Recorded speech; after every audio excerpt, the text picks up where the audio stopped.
for the fofo. This for the fofo. For the city and them back roads. Got a whole county full of them ghosts.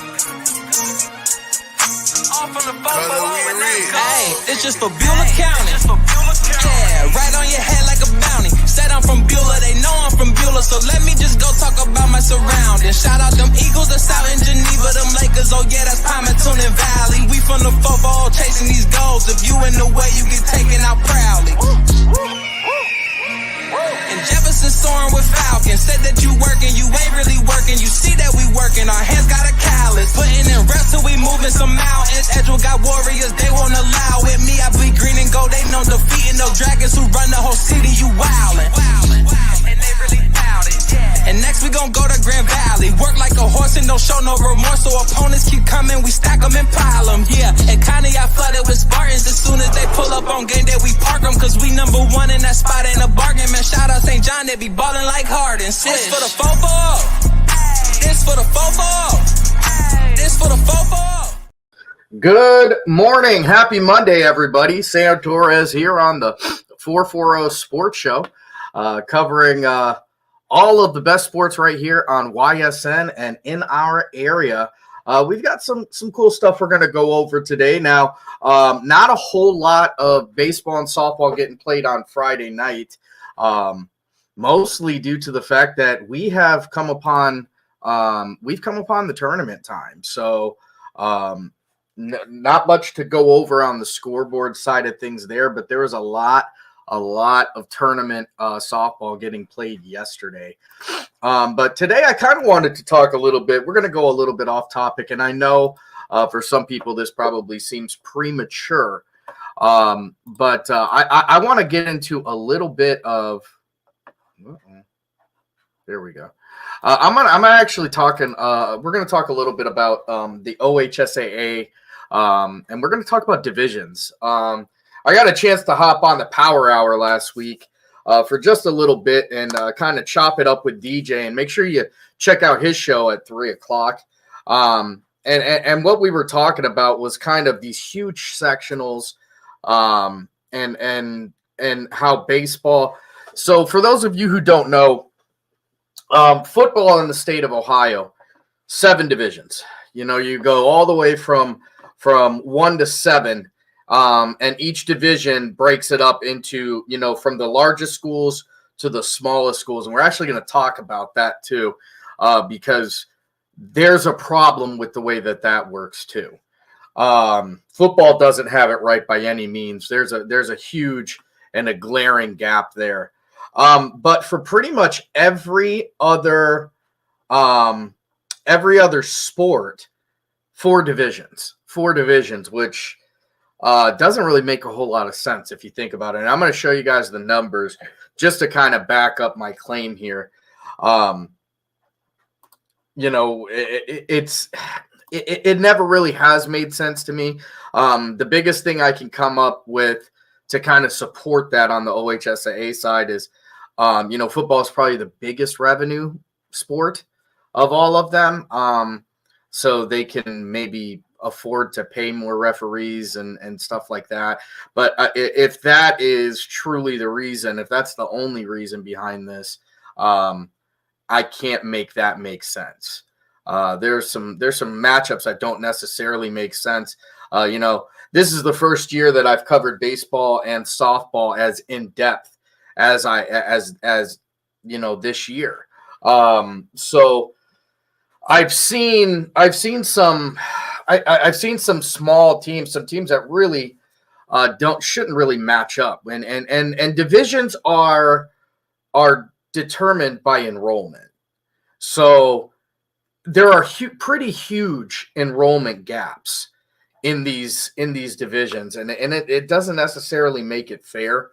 You know, anybody's got a chance, obviously, you know, but, you know, when you're talking realistically, you know, if you're getting to pull from 300 kids and my roster's barely getting to crack 100, you know, or I can just barely crack 100 kids from my school to pull from, you're going to have a better chance of putting together a more skilled team just because you're going to have more options.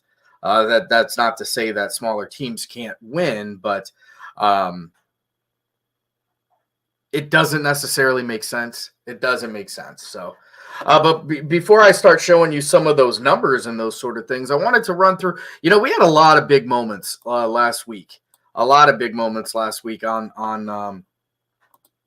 the OHSAA playoffs that we got a chance to cover. So I want to bring up some of those moments, and we had some guys from the network that were on the call, and they really, really made it awesome.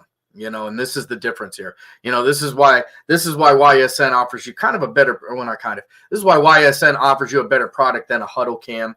This is why we offer you a better product than the NFHS cams, because we put personality into the game, the passion, the description, those sort of things. That's all what makes a difference. At the end of the day, we're all fans as well.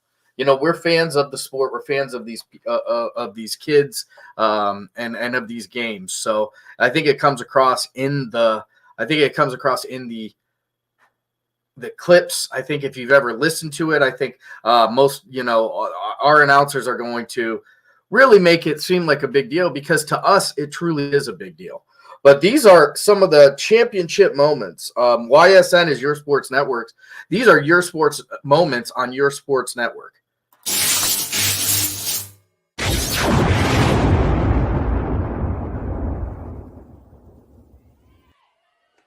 Swing and a miss. 20 strikeouts in a ball game for Sydney Watts. What a performance, as the Austintown Fitch Falcons are district champions once again, as Watts and fires. That one roped. That's going to get down. Southridge walks it off. Gretchen Bartels. FedEx delivers again. Your 2023 district champions. Swung on and right into the glove of the diving third baseman Panunzio, and that will do it here in Hubbard. The final score, Canfield 7 and Field 12 strikeouts and looking to put it away. Swing and a miss, and champion is your Division III district champion here in 2023. Champion finding a way to get the redemption going after that upset last year, but they are finally back on top.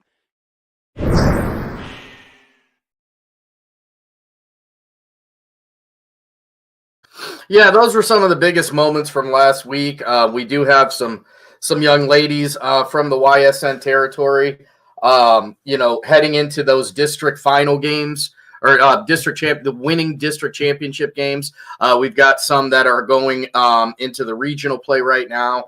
Very tough matchups, some very tough matchups. We've got a chance for a couple YSN teams to meet in the regional championship. So my fingers are crossed for those games, because those are going to end up being awesome. Over on the baseball side of things, which is what we're going to dive into right now. We've got some teams still playing. There's still a lot. You got to remember, baseball about a week behind softball. So they are heading into district semifinal play starting today for some and tomorrow for most. So we'll start over here on the Division IV side of things, on the Springfield tournament, and it's Warren JFK. They're going to be taking on Bristol. That one is going to be tomorrow as well, over there, and they're going to play that one at Springfield High School. So Warren JFK and Bristol, both YSN schools. JFK, one of the better teams in the area, a 2 seed, which is surprising to me in this bracket, just because over on the other side, I wanted to see who the 1 seed was.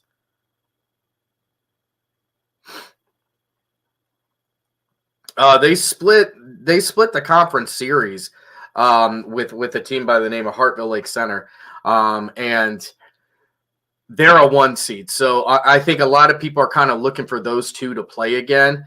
Hartville Lake Center, they got a tough team ahead of them, though. I can promise you that, in St. John. Lake Center, not one of our teams, so I can comfortably say that I'm pulling heavy for the Heralds here. But in this game here, it's Warren JFK and Bristol. Bristol is going to have to take on a very, very good Warren JFK who has found their footing late in the year. And in baseball, it's not how much you win, it's really when you win. You know, once these tournament games start, if you can keep continuously win, that's all that matters. It doesn't matter if you won one or no games during the regular season. Now, what does matter is your seeding.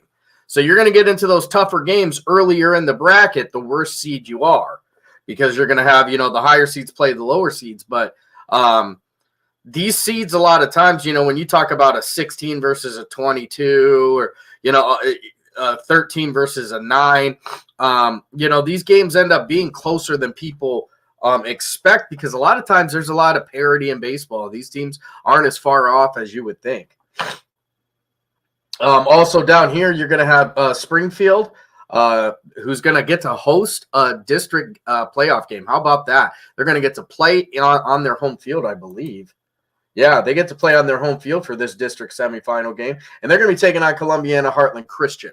That one is also going to be tomorrow at 5 o'clock. That Warren JFK game's at 2 o'clock, and one of my biggest gripes, I think it's kind of ridiculous that they are playing 2 o'clock baseball and softball games. These are student athletes. Student comes before athlete for a reason. And you're going to have to pull these kids out of school early in some cases to get them to the games on time. When you have Friday afternoons that have virtually no softball and baseball games going on, and Saturdays which had none. Make use of the evening. Make use of the days where kids are not going to school. You know, double headers, whatever you got to do. But Friday nights and Saturday nights make more sense, or playing a later game on those days rather than pulling a kid out in the middle of his school day or her school day to go play for a tournament game. It doesn't make sense. It does not make sense. You know, these are high school kids, and their school has to come first, and that is not what's that's not what's happening here. So, you know, sorry again to Warren JFK, that doesn't make a whole lot of sense. Sorry, and Bristol, you guys got to pull that 2 o'clock game, you know, and going to Springfield. I don't know exactly how far that is away, but I know regardless, you're going to have to leave your school probably at 1, at least at 1, maybe earlier to get to this game. So, you know, that's kind of ridiculous. I didn't even realize they did that until this year. Again, I never really kind of put my foot into the baseball and softball playoff games until I looked at the way that these district games were being set up. I said, what do you mean 2 o'clock? That's got to be a misprint, right? Nope. 2 o'clock, that's the norm. So, you know, get better. That's a terrible idea, OHSA. Heading over here onto the Struthers side of things, Division 4. Again, it's Hartville Lake Christian, the number 1 seed. So they're going to be playing Ashtabula St. John. Now, St. John is a number 8 seed. There are people who would argue that St. John should not have been an 18 seed or an 8 seed. Myself also, I would be one of them. Let's see, we got some comments here. Go Warren JFK, woohoo! Jessica Carfangia, thanks for watching. And no, Marlo Sam says, he must be talking about the times. The times, yeah. Again, like I said, I think Friday and Saturday makes more sense. That just makes more sense to me for these kids to not have to miss school, because ultimately that should be the first thing, right? You know, that's what we should be pushing. Hartville Lake Christian, they're 1 seed, and like I said, Ashtabula St. John, they were 8 seed, and you know, they end the year with a ton of wins, an absolute ton of wins. You know, probably should have had a higher seed, but ultimately, I think weather played a bigger part in this than anything, you know, just because they come up with the seeding very early. And a lot of this comes into the fact that baseball has to squeeze a whole tight season into about 2 months, because the first month is nothing but rain and cold. And the only teams that are getting games in are the teams that, you know, have the means to travel. So if you can get to a southern portion of the United States, whether it's Tennessee, Myrtle Beach, Florida, then you're going to get some games in early, and you're going to see their records are a little bit more filled up than some of the other ones. But if you're kind of stuck to this area, I mean, it rains half the time, and then it's, it rains for a couple days. It doesn't rain. The fields are terrible, and then it rains again. That's pretty much the first quarter of the season. Marlo Sam says, we need some Sunday games during the season too. You know what? Most of the time, I'm a big anti-Sunday guy when it comes to baseball or contests. Sunday's kind of a big day for us, for me and my house and my family. But you might be right. You may be right. There's got to be a way to get more done on the weekend than, and even if they only did Sunday games, maybe during the OHSA playoff times. But one thing I do know, and I could comfortably say, is pulling kids out of school for a 2:00 game is ridiculous. It doesn't make sense. And when that got okayed, and the oversight on that is really what I would love to have been a fly on the wall when they decided that was an acceptable sacrifice, to sacrifice kids' time during school to get an earlier game. Again, I don't know if this is official availability. I don't know if this is transportation availability, but I do know that those things can be fixed. Lessons that kids are missing. This is finals week for some kids. And we're pulling them out of school to get to a 2:00 game. Make it make sense for me, because it certainly doesn't. Anyway, getting back to this matchup. Lake Center Christian and St. John. This is a tough one for the Heralds. Lake Center Christian is incredibly good. They are very, very good. I put them right on the same kind of, they're on level. It's neck and neck with Warren JFK. And Warren JFK is, as far as I'm concerned, is far and away the best team in this division right now. I think that there's a lot of people who expect them to kind of bring home a trophy. They split the series with JFK this year. So St. John, who has had an incredible year, winning the NAC, going undefeated in their conference, first year in the conference. They're going against a very, very tough Lake Center Christian team. And I'll tell you what, if they win this game, they earned every right of everything that they're getting. Because it's, they are 100% the underdog in this. But I think St. John has been used to being the underdog. I think they played the underdog, through their entire existence. So this is nothing new. The beautiful thing about baseball is it only takes one day, one pitcher, and one person having a hot day, and you can take the dub. Down here, we've got Matthews taking on McDonald. This a much closer matchup here. The 3 seed versus the 4 seed here, and this one is going to be played at Scene Park too, I believe. Yep.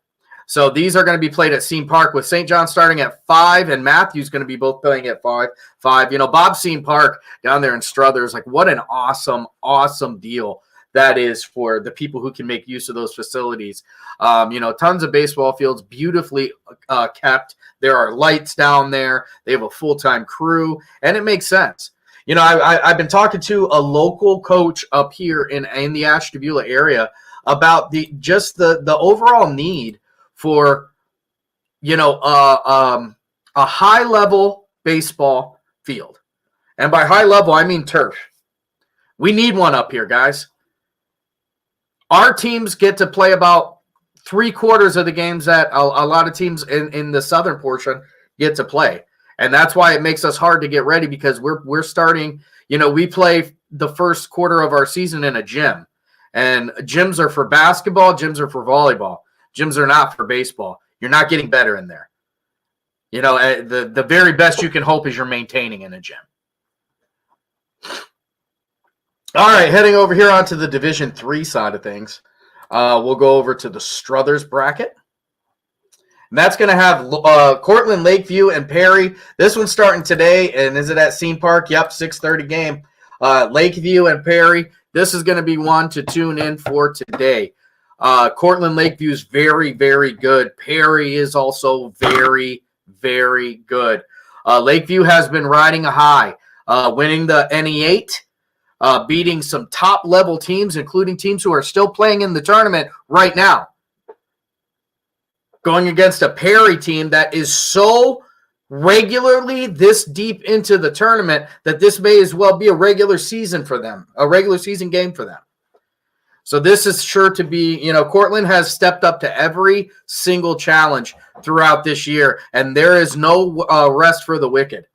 These guys are going to have another challenge right now. You look in their last round, their 13th seed was Cardinal. Cardinal has arguably one of the best pitchers in Northeast Ohio, in Jake Bean. That was their set round 2 game, and now they get to go against a monster known as Perry. So Cortland, I'll tell you what, they're another one. By the time they get to the district finals, they would have been completely tested and ready. And then you got Kirtland taking on Garrettsville Garfield, and this one is going to be a big game as well. The G-men have overperformed throughout this year, and Kirtland has done the same thing. Kirtland, in a close one with Columbiana, I think a lot of people penciled Columbiana in to beat Kirtland. I think they forgot who the Hornets really were. Kirtland, anytime they're playing a game, they're always in it. Doesn't matter what they're doing. So, Kirtland's got a chance if it's a pinochle match, and that's the truth. All right, we're going to head back and go into the Division II side of things. Let's start right here in Louisville, which is going to have Hubbard, and we were just talking about some of the teams that Lakeview Cortland has played that are still playing, and right there is one of them in Hubbard. Hubbard playing West Branch, 2 very good teams right there from the YSN network.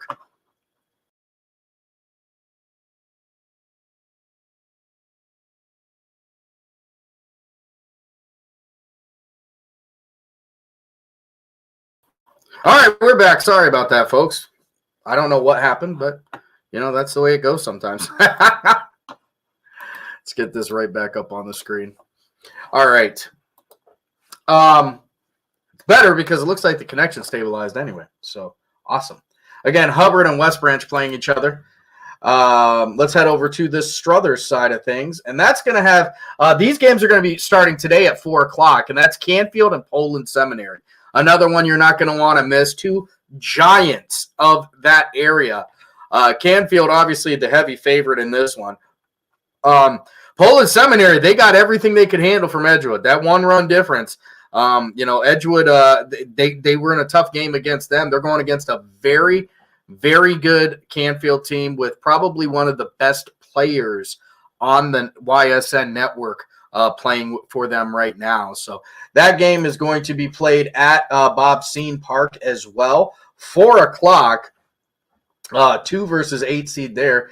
Ursuline going to be taking on Field. Ursuline, a 6 seed, making its way all the way through. Being the favorite in the first round and won't be the favorite until the state championship probably. But they're going to be taking on Mogador Field. And that one's going to be at 4 o'clock at Scene Park as well. Here we go. And on the Struthers side of things, we got them. Louisville. And we got them. Okay. Now heading over here into this Division I bracket, which this one is always fun for me because it takes me forever to find our teams. You got Chardon. Last year's state champion, they're going to be taking on Hoban. This one is going to be tomorrow at 5 o'clock, and they're going to be playing this one in Canton. Hoban has been a dominant force throughout this entire year in pretty much every sport that they played in, and they're going to be playing Chardon. They're going to be playing Chardon, who won a state championship last year. 5 o'clock right there in Canton.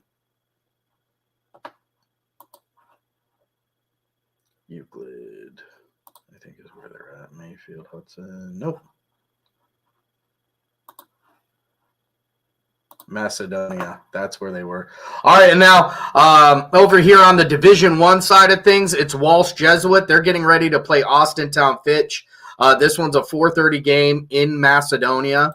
Obviously, Walsh Jesuit is another heavy favorite in this one, but Austintown Fitch, I think they're overlooked, have been overlooked all year. They embrace that sort of deal, and it's another big test for them against a very, very good program. Very good program. And then you can't talk about very good programs without talking about the Leopards of Louisville. The 9 seed taking on Canton Glen Oak. Glen Oak is a name that kind of resonates throughout every household in Ohio and across the country in Canton Glen Oak. 8 versus 9 seed. This one, here again is another one that doesn't make sense. 1:30 in the afternoon, these kids are going to have to play. So now what are they going to have to do? They're going to miss a whole day of school? It's finals week. Come on, man. Get your head out. Get your head together. 1:30, that's never. We aren't on summer vacation yet. Like 1:30 doesn't make sense. These kids are no doubt going to have to miss school. Unreal. Absolutely unreal. Anyway, that's going to be your division breakdowns. I'm going to go to my first break of the show, and this is the part of the show where I'm going to remind you guys that the 440 show, 440 Sports Show, is brought to you by Nobody Yet. We're looking for sponsors. We're looking for advertisers. All the way from the Mahoning River and Akron, all the way up to Lake Erie, and all those schools in between. You're going to be able to catch those. It's truly regional advertising, and it's a great way to help the kids because all the money we get from advertising and sponsorships, we push right over into the shows, the events, the scholarships, all that good stuff that we're giving out. That comes from the help of people like you. So if you're interested, hit me up on any of the social medias, or you can go to ysnlive.com or ysnlive.com and click the advertising tab, and all the information you need right there. I'd love to talk to you about it. I'd love to get some Ashton Bueller representation on here. That's for sure. But first, let's go to our friends over at Toyota of Warren. We'll be right back. We believe expectations are made to be exceeded. At the new Toyota of Warren, it's about more than just getting a great deal. It's about service you can count on and a friendship you can trust. Year after year, we've done what we do best. We've gone the extra mile so you could too. Because we know it's just not about buying a new car. It's the start of a new adventure. Toyota of Warren, driven by you. This auto show season, Greenwood Chevrolet is celebrating more than a stunning Chevy vehicle lineup. We're celebrating the team that helps you find the perfect vehicle and goes the extra mile for you. Right now, lease a 2023 Equinox for as low as $289 a month, with Chevy lease loyalty up to $1,500. With over 280 vehicles in stock, you can experience the auto show in a brand new way, only at Greenwood Chevrolet.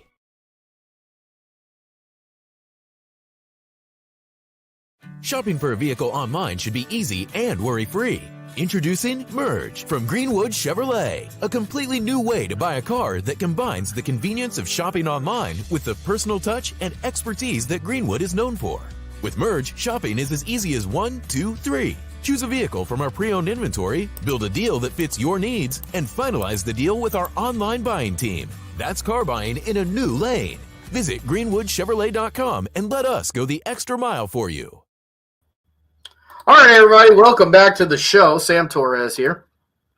One of the things I'm going to end the show with today, I want to talk a little bit about divisions in high school sports and why they don't make sense. I got a chance. I'll tell you who kind of struck this fire up in me. Last week, I got a chance to jump on the Power Hour at 3 o'clock with DJ Oakley. That's a daily show as well, right here in the afternoon. Great stuff. Awesome guests they get on there. Interviews galore, the whole nine. But he kind of talked about he was talking about these super sectionals and matchups that make sense, and are the divisions really the right way in baseball and softball? And I will say it's a resounding no, absolutely not. 4 divisions in baseball and softball don't make a lick of sense. Do not make a lick of sense. And I'm going to tell you why. 7 divisions in football. Football has it as close to right as you possibly can. So you want to look at, and one of the arguments is just the sheer amount of teams that are taking part in the sport. Well, this is from the OHSAA website. Okay, so these are the teams that are registered to play those sports. So we're going to take a look at football here. 7 divisions, mind you. 709 teams registered. So they've got 709 teams, and they can get 7 divisions out of that 709. And this is the big one I want you to take care of or take a look at as well here. This adjusted enrollment is the difference in enrollment. And football has a big thing wrong with it too. But first things first, let's go into baseball, and we're going to come back to football. So remember that number, 709 for football. They can get 7 divisions out of 709 teams. Baseball has 763. 763 teams for baseball, 4 divisions. The enrollment difference, 359 and more are all Division I. They make up 190 schools. And if you look at 359 all the way up to, I think some of these schools go, into the 6s when it comes to the enrollment. That's a huge difference.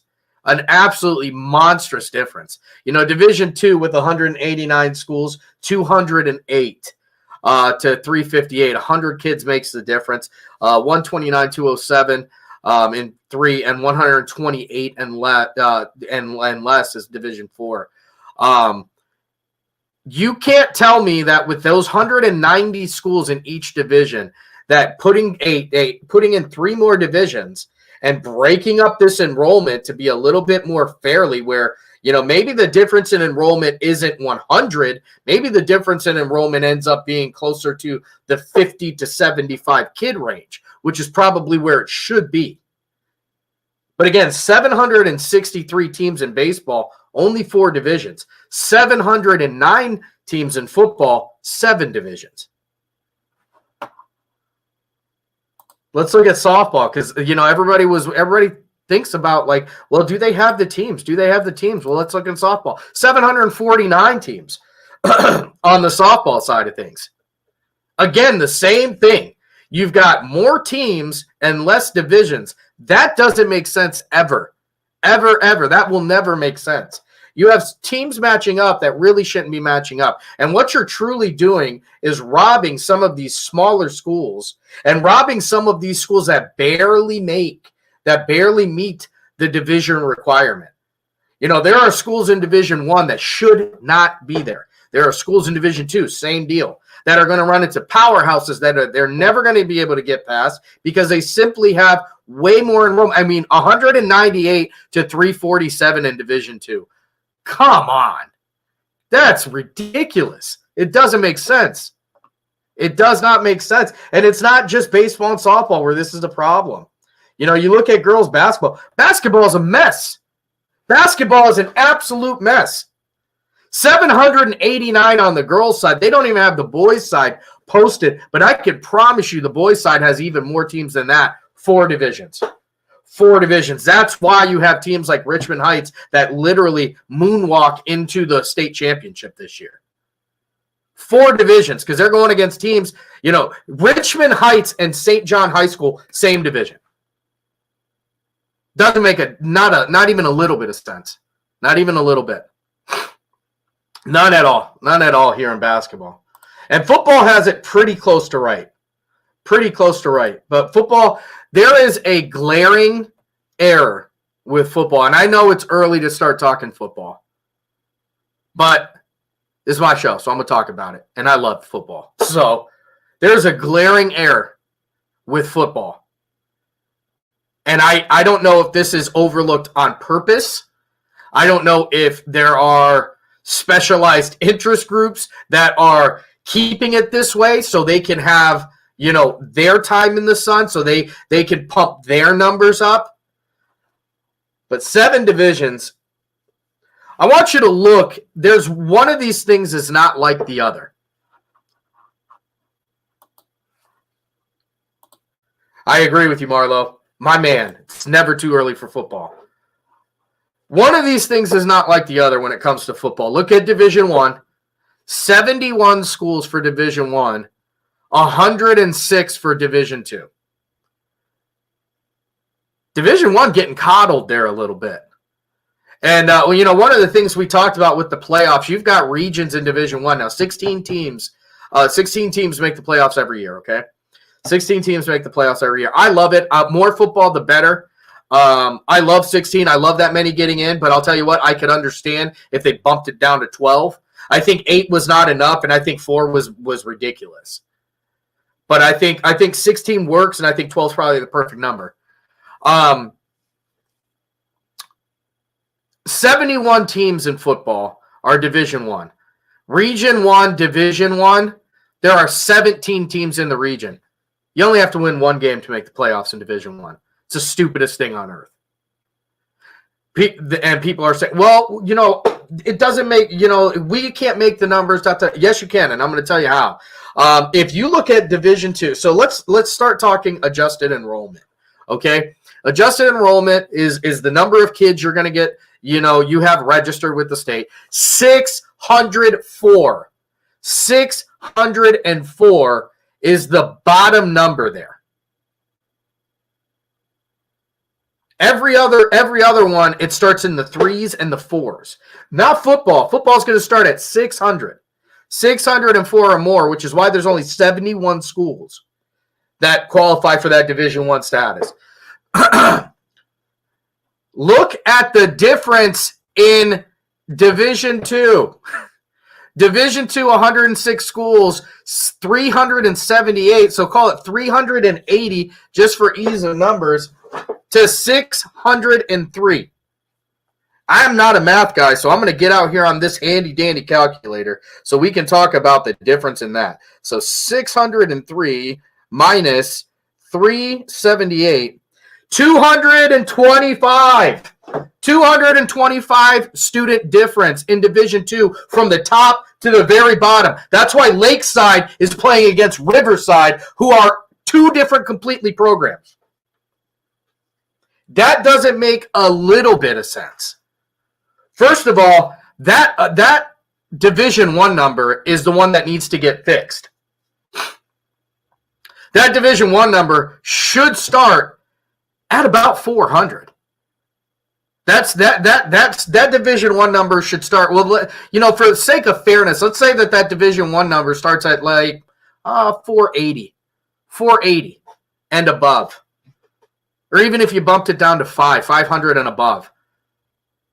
But there's no way that Division 2 should have a 225 student difference average between in your matchups. That's why Division 2 doesn't make a bit of sense. The rest of the divisions are pretty close. 272 and 377, about 100 a student difference there. That's about where your division should be, is about 100.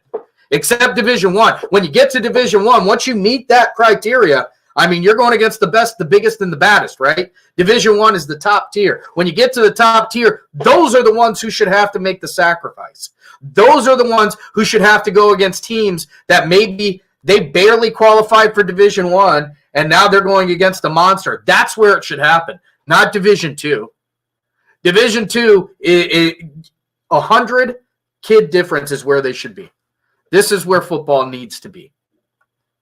Every other conference, that's about where they're at. Look at, Division 3, 272 to 377. 209 to 271. That's not even 60 kid difference in Division 4. 163 to 208 and 5. 122 to 162, 40 kids is the difference in 6. And 121 and less in Division 7. And that's probably about right. 121 and less, those teams are all going to be about right. Division 4 is Division 4's got its own problems. You know what I mean? I look at the Glenville issue. The fact that Glenville can essentially use a loophole in a charter school, put together Division 1 programs and play against Division 4 teams. Doesn't make sense. But, you know, these are the things that I don't know if they're overlooked on purpose, but I do know that if we continue to talk about them, that eventually they have to get fixed, right? Because we're sick and tired. I know myself personally, I think Division II is probably the biggest mess I've ever seen of all the sports. And that even includes the fact that baseball, softball, basketball only have 4 divisions. Football's Division II is the most broken system in high school sports. 225 kids is the difference in there. And you expect that to be a competitive division. It doesn't make sense. It never will be. That's something that's got to change. As you can tell, this is one of those things I get extremely, extremely passionate about, mostly because my teams up here are the ones who end up having to take the brunt of it.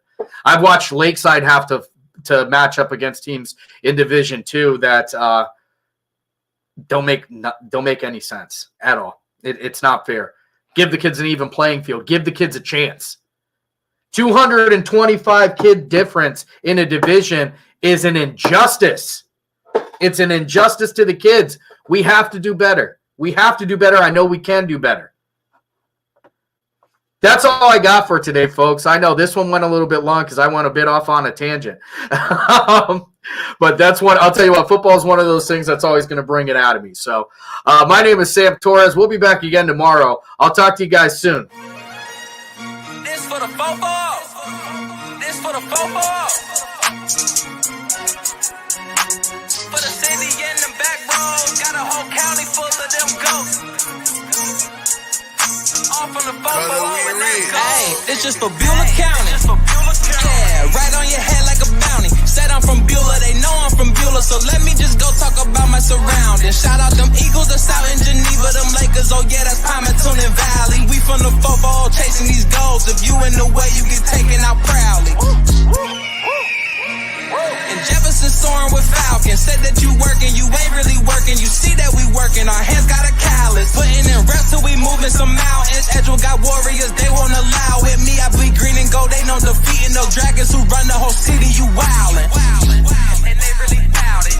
And next we gon' go to Grand Valley. Work like a horse and don't show no remorse. So opponents keep coming, we stack them and pile them. Yeah, and Connie I flooded with Spartans. As soon as they pull up on game day, we park them. Cause we number 1 in that spot, ain't a bargain. Man, shout out St. John, they be ballin' like Harden. This for the football.